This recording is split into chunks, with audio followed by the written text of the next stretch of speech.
Halo? Halo, ada Ya, suaranya? dengan siapa namanya? Oke, dengan Rio. Rio? Ya, lanjut. Jadi saya umur 27 tahun, sekarang bekerja di Korea dengan income per bulan 30 juta, lalu savingnya itu sekitar 20 juta per bulan. Oke, bagus. Nah, lalu itu kan saya udah 6 tahun di sini. Saya itu ada rencana tahun depan mau pulang.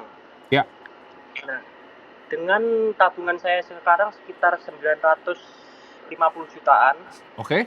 itu rencana saya kalau sampai tahun depan kan saya persiapkan mungkin 1 M, lalu ditambah dana darurat sekitar 60 jutaan, Iya, lalu tabungan untuk pengembangan diri ya sekitar 100-an.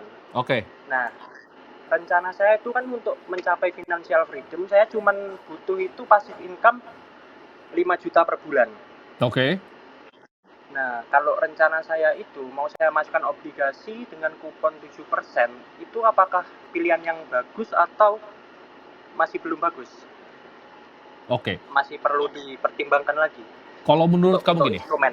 Oke, itu pertanyaan bagus. Karena jadi ini kan yang kamu tanya basically keputusan personal finance kan. Balik lagi, Iya, betul.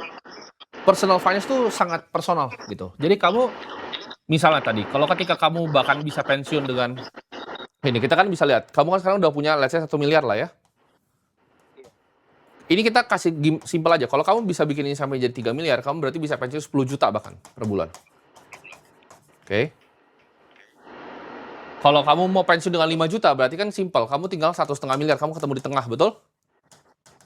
Betul. Kamu harus tabung segini berarti kan? Tinggal nambah 500 juta lagi, kamu Iya. pasti bisa gitu. Iya.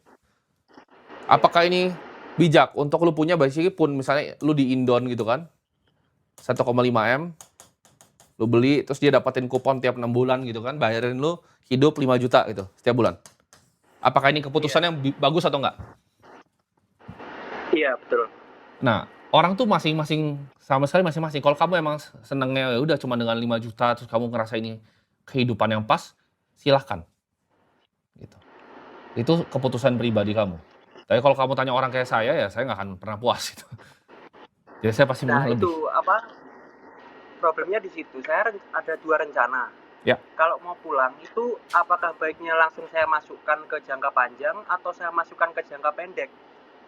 Jadi nanti oke. misalnya saya mau lihat-lihat pasar kan, mau usaha atau saya punya skill baru. Jadi nanti itu di situ saya masih bingungnya.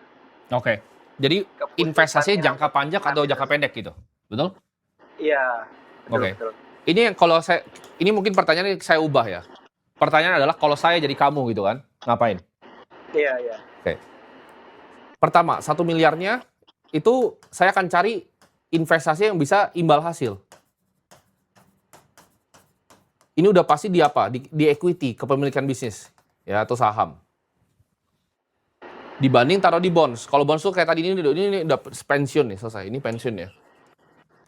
Saya akan kejarnya daripada 5 juta, saya akan jadiin ini 3 miliar. Buat bisa 10 juta, double gitu loh dari yang saya harapkan tadinya. Dan itu kan waktunya kan kamu bisa hitung. Itu kamu tinggal butuh ya kita sekitar 7 tahun gitu kan. Kamu berinvestasi. Kalau jadi kamu, saya investasi jangka panjang. Jadi saya siapin dana darurat. Itu sekitar 2 tahun.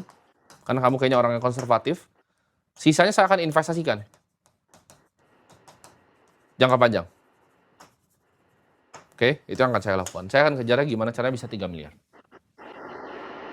Oke, berarti maksudnya kita masih belum target ke financial freedom tapi kita tingkatkan lagi gitu ya. Betul. Tapi nggak apa-apa kalau kamu emang puasnya segitu kan, kalau kamu target 3M, kalau nggak nyampe di 2M kan oke.